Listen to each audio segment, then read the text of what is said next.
ቀጣዩ ዝርዝር ዘገባችንም በተለይ ቲክቶክ በሚሰኘው ማህበራዊ መገናኛ ዘዴ ላይ የተደረገ አንድ ጥናትን የሚመለከት ሲሆን ጥናቱ በዚህ መተግበሪያ ላይ በአማርኛ ቋንቋ እየተሰራጩ ናቸው የተባሉ ጥላቻና ግጭት ቀስቃሽ አስተያየቶችን የዳሰሰ ነው። ዝርዝር ጥንቅሩን ጌታውን አንጮሶ ነው ያዘጋጀው። ዮሐንስ አበረ ደግሞ እንደሚከተለው ያቀርበዋል። ኢንስቲትዩት ፎር ስትራቴጂክ ዲያሎግ ወይም ISD የተሰኘው ተቋም መቀመጫውን በእንግሊዝ ለንደን አድርጎ በተዛቡና ዋልታ በረገጡ መረጃዎች ዙሪያ የሚሰራ ዓለም አቀፍ ተቋም ነው።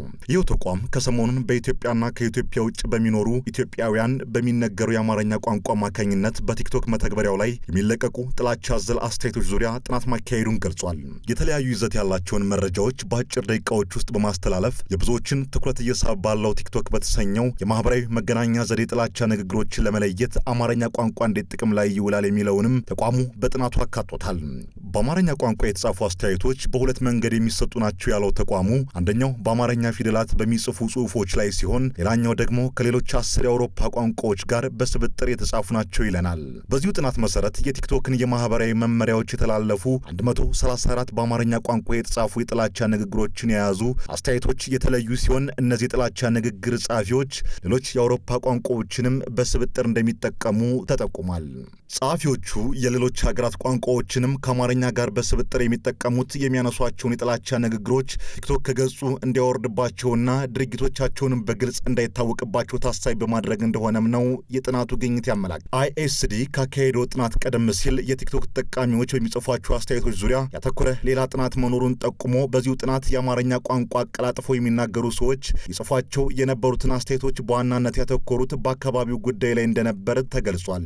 በፈረንጆቹ 2024 ከወርሃ ግንቦት እስከ ነሐሴ ባሉት ወራት ውስጥ በአውሮፓ ሀገራት የሚኖሩ የአማርኛ ቋንቋ ተናጋሪዎች በቲክቶክ የለቀቋቸውን ስድብና የጥላቻ ንግግር የያዙ አስተያየቶች ግን በአማርኛና በሌሎች የአውሮፓ ቋንቋዎች በቀጥታና በስብጥር የተጻፉ መሆናቸውን ጥናቱ አሳይቷል።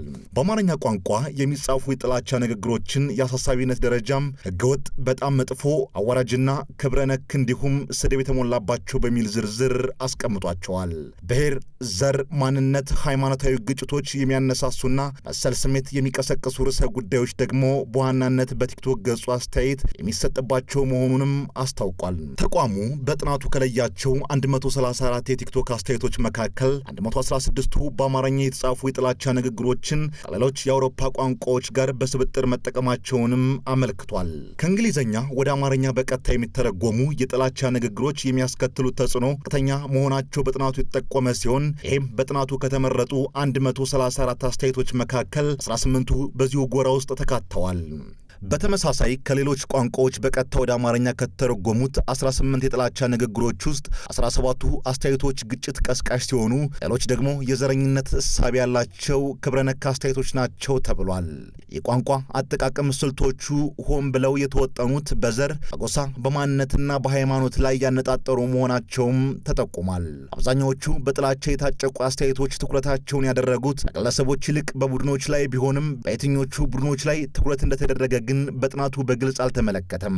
በመሆኑም ተጋላጭ ቡድኖቹን የሚለዩ ሌሎች ተጨማሪ ጥናቶች በቀጣይ ማድረግ እንደሚያስፈልግም ነው አጥኚ ተቋሙ የጠቆመው።